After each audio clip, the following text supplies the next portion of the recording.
लेकिन हज़रत अमीर माविया की वफ़ात के बाद एक ऐसा शख्स तख्त नशी हुआ जिसको दुनिया यजीद पलीद के नाम से जानती है। उस यजीद पलीद ने तख्त पर बैठते ही एक ख़त गवर्नर मदीना की जानिब लिखा था। एक गवर्नर मदीना, हुसैन इब्ने अली से हमारी बैत ले लो। अगर हुसैन इब्ने अली हमारी बैत कर लेंगे तो दुनिया का हर इंसान हमारी बैत करने पर मजबूर हो जाएगा। हज़रत इमाम हुसैन के ताल्लुक़ से गवर्नर मदीना की जानिब यजीद ने ख़त लिखा है। वो ख़त पहुँचता है, गवर्नर मदीना ने पढ़ा है। हज़रत इमाम हुसैन की जानिब ख़त कासिद भेजा है। कासिद हुसैन आज़म की बारगाह में आता है।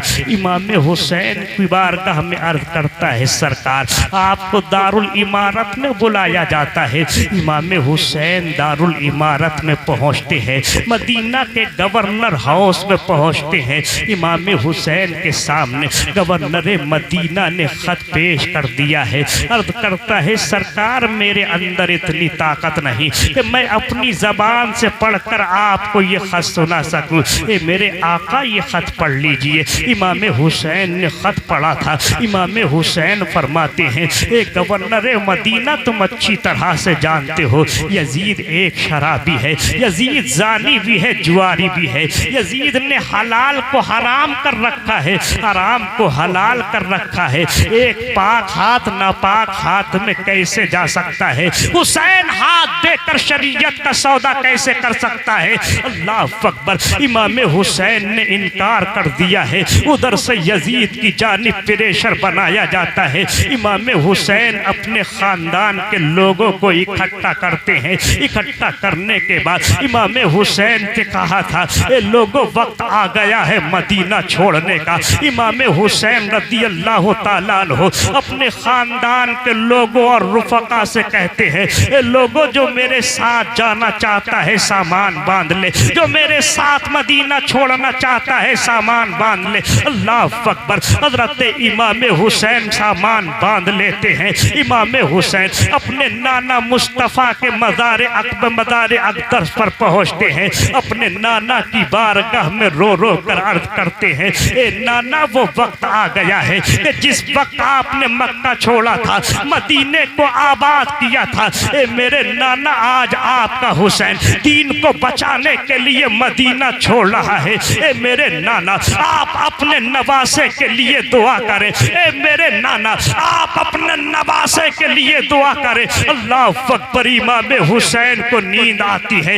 इमाम हुसैन को नींद आई। मेरे आका अलैहिस्सलातु व तस्लीम आलम ख्वाब में तशरीफ लाते हैं। हुसैन का सरे मुबारक, हज़रत इमाम हुसैन के सरे मुबारक को आका कौनैन ने अपनी रान पर रखा है। रान पर रखने के बाद इमाम हुसैन से फरमाते हैं, बेटा अब वक्त आ गया है अली अकबर को कुर्बान करने का, वक्त आ गया है औनो मोहम्मद को कुर्बान करने का, वक्त आ गया है कासिम की जवानी को लुटाने का, वक्त आ गया है अब्बास के बाजुओं को कटाने का। ए मेरे लाल, जब तेरे खानदान के लोग लुटे, तेरे खानदान के लोगों को काटा जाए, तेरे खानदान के लोगों को शहीद किया जाए, ए मेरे बेटे तू सब्र कर लेना। अल्लाह रब्बुल इज्जत दीन को ताकत पहुंचाएगा, अल्लाह रब्बुल इज्जत दीन को कुव्वत पहुंचाएगा। हजरत इमाम हुसैन की आंख खुलती है। इमाम हुसैन अलवदाई सलाम कहते हैं। मेरा आका हुसैन आगे बढ़ता है,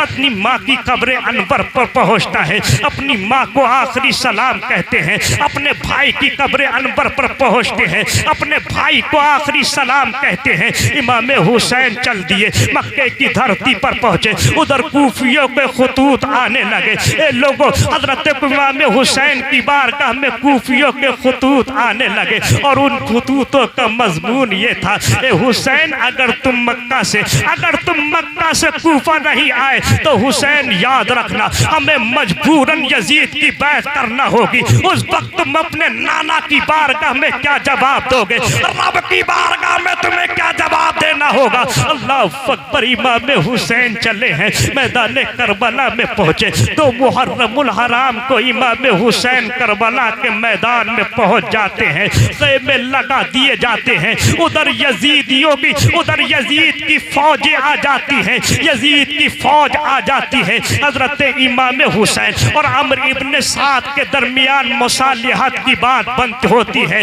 लेकिन बात बनती नहीं। आगे और जमाना गुजरता है, 2 मुहर्रम का जमाना गुजरा, 3 मुहर्रम का दिन गुजरता है, 5वीं मुहर्रम का दिन गुजरता है, 6ठी मुहर्रम का दिन गुजरता है, 7वीं मुहर्रम का दिन आता है, पानी को बंद कर दिया जाता है। 8वीं मुहर्रम का दिन आता है, 9वीं मुहर्रम का सूरज नमूदार होता है। अम्र इब्न साद ने कहा था, ए हुसैन या तो सर दे दो या तुम हमारे हाथ में अपना हाथ दे दो, हुसैन को जलाल आता है। इमाम हुसैन फरमाते हैं, ए इब्न साद, हुसैन अपने कासिम को तो लुटा देगा, हुसैन अली अकबर की जवानी को लुटा देगा, हुसैन और मोहम्मद के बचपने को लुटा देगा, हुसैन अब्बास के बाजुओं को कटा देगा। अम्र इब्न साद वक्त पड़ेगा, हुसैन गर्दन कटा देगा, लेकिन हुसैन अपना हाथ किसी शराबी के हाथ में नहीं देगा, हुसैन अपना हाथ किसी जुआरी के हाथ में नहीं देगा। अल्लाह अकबर। इमाम हुसैन ने जब इतना फरमाया, कहा ठीक है तो जंग के लिए तैयार हो जाओ। इमाम हुसैन फरमाते हैं, ए यजीदियों हमें रात की मोहलत दे दो। यजीदियों ने रात की मोहलत दी है। इमाम हुसैन अपने खेमे में तमाम लोगों को जमा करते हैं और जमा करने के बाद इमाम हुसैन फरमाते हैं, ए लोगों इन यजीदियों को दुश्मनी मुझसे है, इन यजीदियों को मतलब मुझसे है, इन यजीदियों को मेरा सर चाहिए, ये यजीदी मेरे खून के प्यासे हैं। तुम अपने बच्चों को यतीम ना करो, अपनी बीवियों को बेवा ना करो, अपने माँ बाप का सहारा ना बन, अपने माँ बाप का सहारा हो, सहारा ना खो दो। अल्लाह अकबर। इमाम हुसैन कहते हैं, ए लोगों तुम में से अगर कोई जाना चाहता है तो अपने घर चला जाए। अल्लाह अकबर। इमाम हुसैन ने जब इतना कहा था, लेकिन सभी की गर्दनें झुकी हुई थी। इमाम हुसैन फरमाते हैं, कोई चिराग के उजाले में जाना नहीं चाहता है। इमाम हुसैन ने चिराग को बुझा दिया, अंधेरा हो गया। हुसैन फरमाते हैं, जाना चाहते हो चले जाओ। अल्लाह अकबर। हबीब इब्ने मुजाहिर उठे, आपने चिराग को जलाया और चिराग को जलाने के बाद हजरत हुसैन की पुष्ट पर हाथ रखा था। हबीब इब्ने मुजाहिर अर्ज करते हैं, ए आका हुसैन, हमने ये जिंदगी पाई है, अल्लाह ने हमें जिंदगी दी है, हमारे माँ बाप ने हमसे कहा था, ए मेरे बेटे, अगर हुसैन पर तुझे अपने बच्चे कुर्बान करना पड़े कर देना, अगर तुझे अपने बेटे कुर्बान करना पड़े कर देना, अगर तुझे अपनी गर्दन कटाना पड़े हुसैन के नाम पर कटा देना, लेकिन हुसैन और हुसैन को कोई तकलीफ हो उसे बर्दाश्त ना करना। अल्लाह अकबर। हबीब इब्ने मुजाहिर इतना अर्ज करते हैं, अर्ज करने के बाद मेरे आका हुसैन फरमाते हैं, चलो अपने अपने खेमे के अंदर चले जाओ। लोग अपने अपने खेमों के अंदर जाते हैं। हर तरफ से कुरान की तिलावत की आवाज आ रही थी, लेकिन एक छोटी सी बच्ची है जिसको सकीना के नाम से जाना और पहचाना जाता है, अपनी फूफी की बारगाह में आती है। आने के बाद अर्ज करती है, ए फूफी जान, हर इंसान खेमे का कुरान मुकद्दस पढ़ रहा है, हर इंसान खेमे का कुरान मुकद्दस की तिलावत कर रहा है। ए फूफी जान, आपकी ये बेटी भी कुरान को पढ़ना चाहती है, कुरान की तिलावत करना चाहती है। अल्लाह अकबर। हजरत ज़ैनब फरमाती है, ए मेरे लाल, तेरा कुरान तेरा बाप पढ़ाएगा। हजरत इमाम हुसैन की बहन हजरत सकीना का हाथ पकड़ती है, इमाम हुसैन की बारगाह में लेकर के चलती है। हजरत इमाम हुसैन की बारगाह में पहुंचती है, हुसैन की बारगाह में अर्ज करती है, ए भाईजान, आपकी बेटी कुरान पढ़ना चाहती है,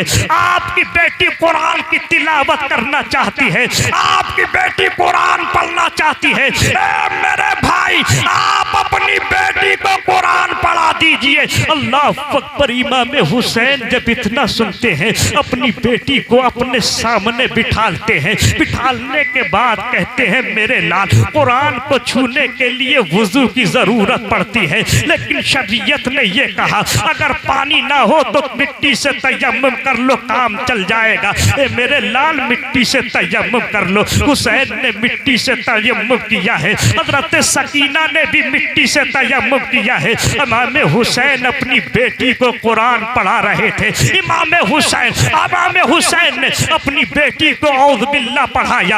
आपकी बेटी ने औज़ बिल्लाह पढ़ा है, आपकी बेटी ने बिस्मिल्लाह को पढ़ा है, आपकी बेटी ने अलहम्दो को पढ़ा है, आपकी बेटी सूरह बकरा को पढ़ती जा रही थी। इमाम हुसैन रज़ियल्लाहु ताला अन्हु की सिसकियां बुलंद हो जाती है, आपकी आंखों से आंसुओं का सैलाब जारी होता है। हजरत सकीना ने अपनी बाप की सिसकियों की आवाज सुनी थी। हजरत सकीना ने हुसैन के चेहरे पर अपनी निगाह दौड़ाई थी। हजरत सकीना अपने बाप का हाथ पकड़ती है। हाथ पकड़ने के बाद अपने बाप की बारगाह में अर्ज करती है, ए मेरे बाबा बताओ तो सही, ए मेरे बाबा बोलो तो सही, दुनिया में अगर किसी का बच्चा अच्छा काम करता है, जहाँ उसकी माँ को खुशी होती है वहीं पर उसके बाप को भी खुशी होती है। अगर बच्चा कुरान पढ़ता है बाप को खुश होना जाना चाहिए। अगर बच्चा कुरान की तिलावत करता है तो बाप को खुश हो जाना चाहिए।